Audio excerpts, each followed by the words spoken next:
এই মুহূৰ্তত লাখ লাখ কৰ্মচাৰীৰ বাবে জনাৰ বিচাৰিছো বিগ ব্ৰেকিং নিউজ। কৰ্মচাৰীসকলৰ বৃহৎ পৰিমাণে দৰমহা বৃদ্ধিৰ খবৰ আহিছে। ন্যূনতম ৩৫০০ টকাৰ পৰা ১০৫০০ টকালৈকে দৰমহা বৃদ্ধি পাব। কৰ্মচাৰীসকলৰ বাবে ডাঙৰ খবৰ আহিছে।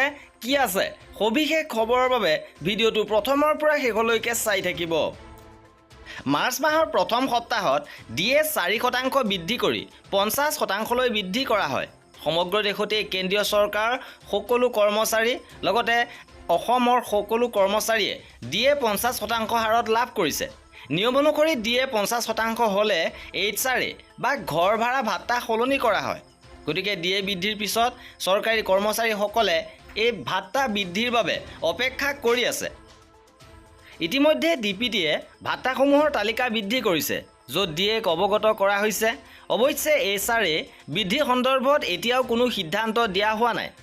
যিহেতু কেন্দ্ৰীয় চৰকাৰ কৰ্মচাৰীৰ ডিএ বৰ্তমান ৫০%, গতিকে এইবাৰ HR কিমান বৃদ্ধি হ'ব পাৰে সেই সম্পৰ্কে বহু জল্পনা কল্পনা চলি আছে। দেশৰ বিভিন্ন চহৰৰ ওপৰত ভিত্তি কৰি HR গণনা কৰা হয়। সপ্তম দৰমহা আয়োগৰ পৰামৰ্শ অনুসৰি ২০১৭ চনৰ ১ জুলাইৰ পৰা HR কেটেগৰী X, Y আৰু Z চহৰৰ বাসিন্দাসকলৰ বাবে ঘৰ ভাড়া ২৪, ১৬ আৰু ৮% বৃদ্ধি কৰা হৈছে। ইয়াৰ পূৰ্বে যেতিয়া ডিএ ২৫% আছিল, তেতিয়া ক্ৰমান্বয়ে X, Y আৰু Z শ্ৰেণীৰ চহৰৰ বেচিক পে হিচাপত ২৭, ১৮ আৰু ৯%লৈ সলনি কৰা হৈছিল। যদি এজন কৰ্মচাৰীৰ মৌলিক দৰমহা ৩৫,০০০ টকা হয়, তেন্তে চাওঁ আহক X, Y আৰু Z শ্ৰেণীৰ বাবে এইবাৰ HR কিমান শতাংশলৈকে বৃদ্ধি হ'ব।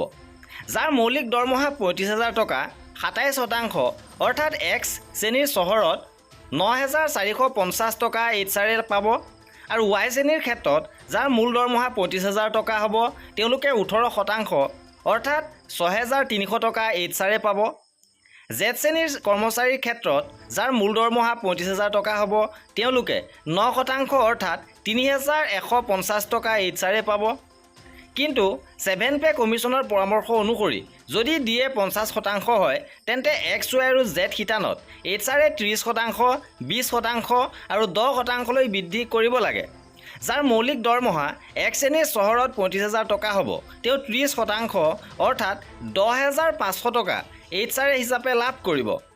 ইপিনে Y শ্ৰেণীৰ ক্ষেত্ৰত যাৰ মূল দৰমহা ৩৫,০০০ টকা, তেওঁলোকে ২০% HR, অৰ্থাৎ ৭,০০০ টকা HR হিচাপে লাভ কৰিব।